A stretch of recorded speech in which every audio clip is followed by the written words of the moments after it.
Assalamualaikum warahmatullahi wabarakatuh.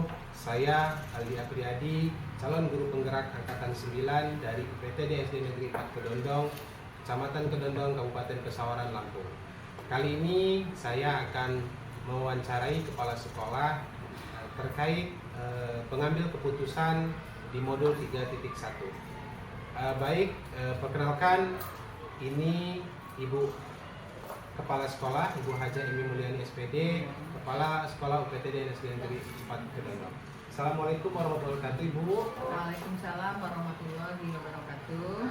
Apa kabar Bu hari ini? Alhamdulillah sehat. Mohon maaf Bu ya, saya Ya. mengganggu aktivitas Ibu pada hari ini.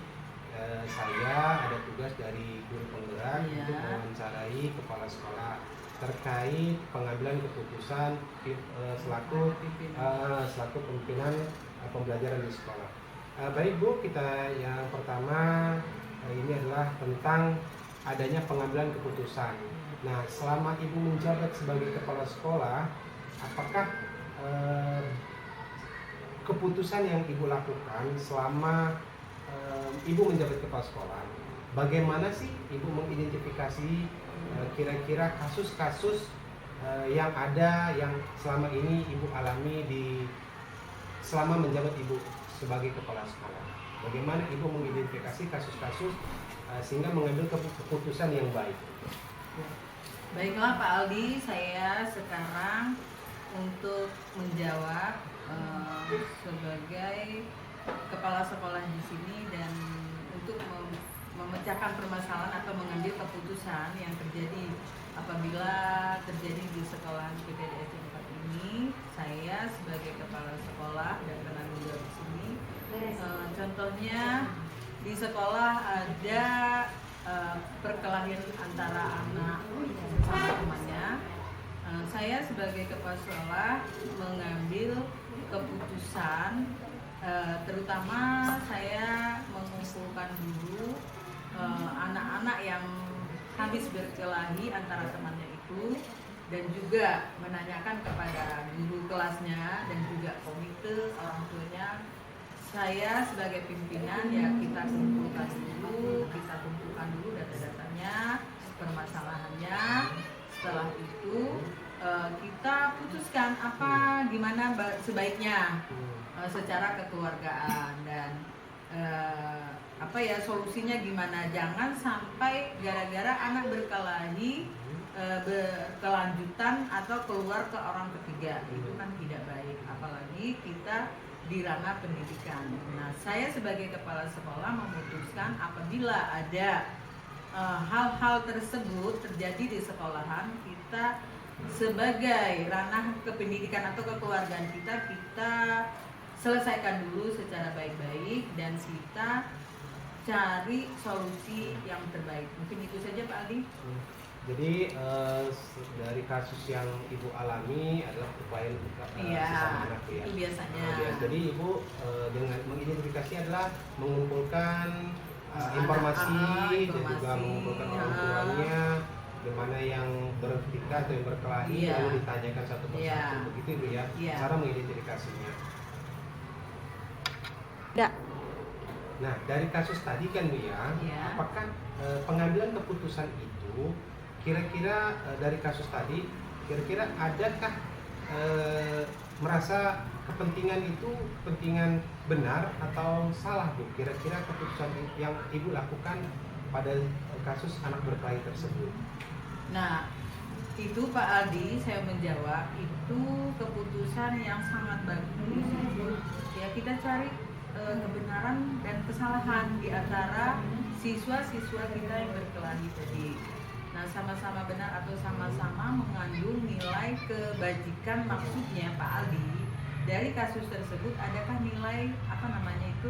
nilai-nilai dalam kasus, maksudnya jadi kita lihat dari, kita tanya dulu kasusnya anak itu berkelahi tentang apa, masalahnya tentang apa, sehingga tidak terjadi dilema yang yang berkelanjutan. Oleh karena itu kita lihat dulu, jadi setelah kejadian tersebut apakah kasus itu sangat apa ya, sangat mengganggu konsentrasi anak-anak tersebut. Apabila mengganggu, ya kita sebagai guru, Pak Aldi juga sebagai guru, dan kita tanyakan kepada wali kelas, dan juga saya sebagai kepala sekolah yang bertanggung jawab, ya saya juga tetap harus bertanggung jawab dan meluruskan. Dan kita panggil itu tadi kedua orang tuanya, dan kita libatkan juga komite, terutama wali kelas, nah, supaya bertikaian antara siswa itu tidak terjadi Dilempar berkelanjutan ya Bu ya. Iya. Jadi kita selesaikan secara musyawarah Iya. mufakat ya Bu ya. Iya. Artinya biar mendapatkan kesimpulan yang sama-sama tidak bisa membenarkan dan tidak menyalahkan. Iya, ya. sesamanya. 2, 3. Kalau seandainya ada kasus berkelahi juga Bu, namun berbeda halnya dengan yang tadi kasusnya. Ini kasus berkelahi, namun si anak tersebut apabila kita tanya, namun tidak ada jawaban yang benar, sehingganya kasus tersebut apabila kita biarkan maka akan berkelanjutan. Nah, kira-kira strategi apa Bu yang saat pengambil keputusan tersebut bisa kita simpulkan bahwa ini salah dan ini betulnya Bu? Bagaimana strategi yang Ibu lakukan kira-kira saat ini?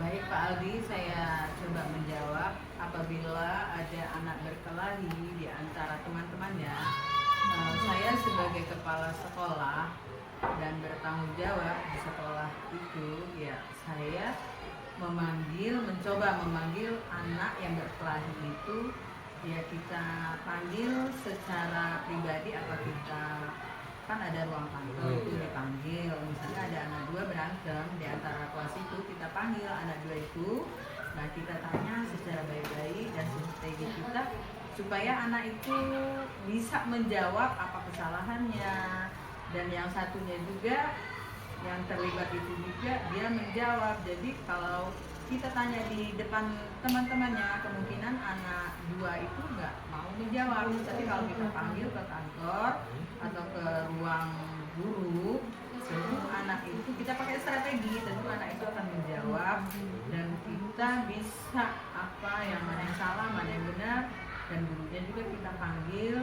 Jadi anak-anak tersebut bisa terbuka dan menjawab yang salah, dia mengaku, dan yang dinakalin juga ya dia bisa berbicara kalau dipanggil satu-satu. Itulah strategi kita sebagai pendidik. Terlebih saya sebagai penanggung jawab kepala sekolah di sini, kita cari bagaimana cara strategi yang terbaik untuk mengatasi semuanya itu. Mungkin itu saja Pak Andi. Begitu ya. Jadi strategi Ibu kan anak-anak kan paling satu Iya, persatu ya, sehingga dan wali kelasnya juga. sehingga mereka bisa menjawab. Iya. Jadi mereka tidak akan bisa berbohong ya. Iya, Gitu. iya. Memang anak-anak kan kebanyakan seperti itu Pak Andi. Tapi apakah selama Ibu mengambil keputusan ini ada nggak tantangan yang Ibu alami? Kira-kira apa sih dari kasus tersebut yang tantangan yang berat ya setelah Ibu mengambil keputusan tersebut? Ya, tentu namanya kita ini ya Pak Aldi ya, pasti ada itu tantangannya, terutama anak itu setelah pulang sekolah sampai rumah dia mengadu sama orang tuanya. Nah tentu besoknya, misalnya ini ada yang berantem, besoknya orang tua ke sekolah. Nah kita sebagai wali kelas atau guru di sekolah atau pendidik di sekolah atau pendidik saya kepala sekolah, kita harus dulu kedua orang tuanya, kita jelaskan secara baik mana yang salah, mana yang benar, supaya selaku orang tua juga memahami bagaimana kelakuan anaknya di sekolah. Jadi kita nggak langsung to the point, kita harus pakai strategi yang baik supaya wali kelas juga atau wali murid juga, dan kita dudukkan anak yang bersangkutan dan juga wali kelas dan orang tuanya, biar semuanya selesai dengan baik. Jadi tidak berdilema serta berkepanjangan. Ya, berkepanjangan. Nah, itu yang kita harapkan, dan juga tidak terpengaruh satu sama yang lainnya, tidak keluar orang ketiga atau ke orang yang tidak kita inginkan. Itu saja Pak Andi. Baik, terima kasih Ibu atas waktu yang diberikan. Saya mohon maaf apabila hari ini sangat Terima kasih ya Bu ya. Wassalamualaikum warahmatullahi wabarakatuh Ibu. Waalaikumsalam warahmatullahi wabarakatuh. Baik, terima kasih. Demikian wawancara saya kepada kepala sekolah. Saya ucapkan bila hidayah. Wassalamualaikum warahmatullahi wabarakatuh. Waalaikumsalam warahmatullahi wabarakatuh. Assalamualaikum warahmatullahi wabarakatuh. Saya Aldi Apriyadi, calon guru penggerak angkatan 9 dari UPTD SD Negeri 4 Kedondong. Kali ini saya akan mewawancarai Kepala Sekolah SMK PGRI 1 Kedondong, yaitu tentang pengambilan keputusan. Baik, Assalamualaikum warahmatullahi wabarakatuh. Waalaikumsalam warahmatullahi wabarakatuh. Apa kabar Pak Nija, sehat? Alhamdulillah, kabar baik. Maaf ya Pak ya, pagi ini saya mengganggu aktivitas Bapak sehari-hari. Hari ini saya ingin mewawancarai Bapak terkait pengambilan keputusan. Kebetulan hari ini saya dapat tugas dari guru penggerak. Sehingganya saya harus mewawancarai beberapa kepala sekolah yang ada di lingkungan di sini. Dan kebetulan sekolahan Bapak dekat dengan sekolahan saya, Pak ya. Tapi Bapak hari ini tidak ada aktivitas yang lain Pak? Alhamdulillah untuk sementara aman. Pak ya, terima kasih Pak. Baik, kita mulai saja Pak ya. Dari Bapak selama menjadi kepala sekolah SMK PGRI 1 ini Pak, tentunya ada beberapa dilema pengambilan keputusan yang Bapak lakukan. Nah, untuk kasus-kasus yang Bapak hadapi dalam beberapa tahun ini atau selama Bapak menjabat sebagai kepala sekolah, bagaimana sih Bapak mengidentifikasi kasus-kasus tersebut? Untuk mengidentifikasi kasus tentunya kan kita ada stakeholder yang ada. Artinya kita memanfaatkan seluruh stakeholder yang ada dengan mengikuti 4 prinsip dan 3 prinsip juga serta 9 langkah dalam pengambilan keputusan.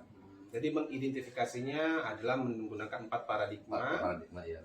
Terus 3 prinsip dan pengambilan keputusan, 9 nilai keputusan Pak ya. Ya.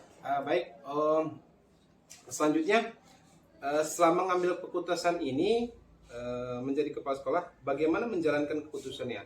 Terutama apakah ada yang salah atau seperti yang betulnya, seperti apa Pak selama Bapak mengambil keputusan ini, langkah-langkah yang Bapak lakukan? Ya, alhamdulillah selama saya menjabat sebagai kepala SMK PGRI 1 sebenarnya tidak ada permasalahan yang signifikan.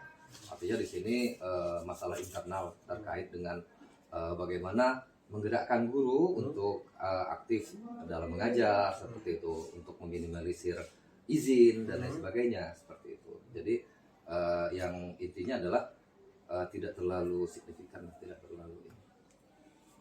Kira-kira ada nggak tantangan selama Bapak mengambil keputusan tersebut?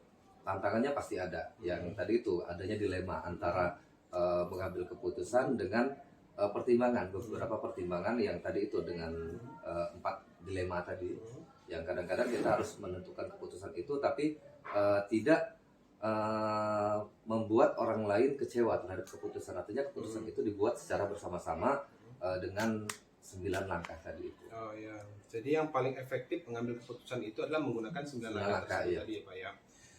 Terus apakah Bapak mengambil keputusan itu ada prosedur atau jadwal sehingga seketika ada permasalahan yang Bapak hadapi pada saat hari itu, apakah Bapak lakukan prosedur nanti atau secepatnya akan Bapak lakukan menyelesaikan permasalahan dan mengambil keputusan tersebut? Sebenarnya tergantung dari permasalahan yang ada. Jika permasalahan itu urgent, maka saya harus mengambil keputusan saat itu dengan cara mengumpulkan tadi itu stakeholder dari wakakurikulum, terus dari kajur, atau ketika bermasalah dengan siswa, artinya wali kelas pun kita libatkan seperti itu. Jadi Bapak tetap melibatkan beberapa stakeholder yang ada ya, baik dari komitenya dan ke wakalnya dan kajur juga sekalian. Apakah dari faktor-faktor yang ini ada nggak yang mendukung atau yang mempermudah untuk mengambil keputusan Bapak selama ini? Faktor dari 9 faktor, dari 9 faktor itu yang mendukung, yaitu tadi mengumpulkan fakta-fakta, mengumpulkan fakta-fakta ketika terjadi problematika itu. Jadi fakta-fakta itu sebagai bukti kuat kita dalam mengambil sebuah keputusan. Tadi itu kan kita sudah mengumpulkan guru, terus wakakurikulum, terus dengan kajur dan melibatkan komite gitu kan. Jadi dengan fakta-fakta itu kita lebih enak lagi, lebih mudah untuk menetapkan sebuah keputusan seperti itu. Baik, kalau begitu artinya beberapa faktor yang pendukung itu sudah banyak yang dilibatkan ya Pak ya. Ya, betul. Tapi apakah ada contoh kalau di SMK ini kan biasa ada kasus-kasus yang melibatkan apakah ada aparatur atau aparat yang setempat seperti Kapolsek atau yang lainnya? Kalau terkait dengan itu paling kita kerjasama dengan Uspika ya, dengan Uspika iya. terkait dengan jam belajar siswa yang kita standby dari jam 7.30 sampai jam 13 artinya di situ kita meminta bantuan dengan Uspika ketika melihat anak-anak yang di luar jam belajar berkeliaran seperti itu, selalu berkoordinasi dengan kita seperti itu. Baik kalau begitu. Baik Pak, terima kasih saya ucapkan wawancara pagi ini. Mudah-mudahan saya banyak belajar dari apa yang setelah Bapak lakukan selama menjabat kepala sekolah. Ini juga akan menjadikan pengalaman dan cerita saya apabila nanti saya juga berkesempatan menjadi pimpinan di suatu lembaga. Amin. Saja Pak ya, saya ucapkan terima kasih. Mudah-mudahan hari ini Bapak diberikan keberkahan oleh Allah. Begitu saja Pak, saya ucapkan terima kasih. Wassalamualaikum warahmatullahi wabarakatuh. Waalaikumsalam warahmatullahi wabarakatuh.